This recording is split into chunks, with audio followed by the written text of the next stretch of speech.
Hi there, Cancer. Thank you for joining me for your weekly forecast for week commencing the 13th of January.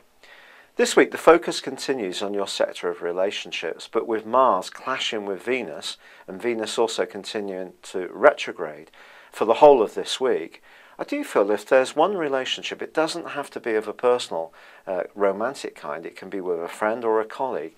If that seems rather one-sided and you seem to be the one that's doing all the giving and supporting, you could become quite frustrated about it.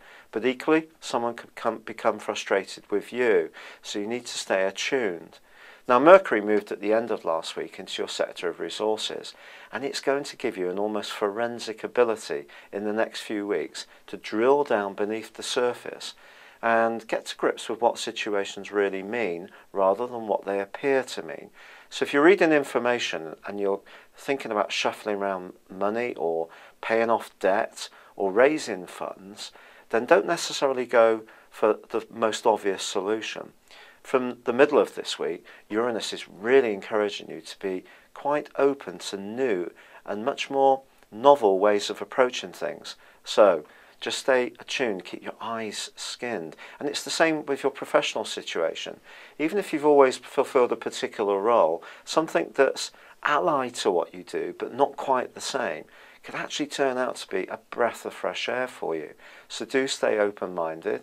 And even if a boss asks you to take on a different type of a facet within an existing situation, be open to that too. By Thursday, however, there is a full moon which occurs in your sign. The suggestion is, especially with Venus very, very close to the Sun, that you are going to be thinking once more very much about the relationships that work for you. And if one isn't working, I do think that you could seriously consider calling a halt. But if a new one starts in the following 2 weeks, keep working at that premise that it needs to be two-sided, because anything that's not at the moment will be profoundly unsatisfying for you. Also at the very start of this week, with Mars clashing with Jupiter and Jupiter continuing in your sign, it's important for you around any big scheme that you have not to try and browbeat someone close to you into going along with what you want. You need to persuade them through the logic of your ideas. And later in the week, there is actually a charming link that comes back into play between Venus and Jupiter, which suggests if you just take your time to cultivate your point, you'll have much more success than getting rather tetchy, frustrated and irritable with them. It's been a real pleasure being with you. Thank you for joining me. Good luck and goodbye for now.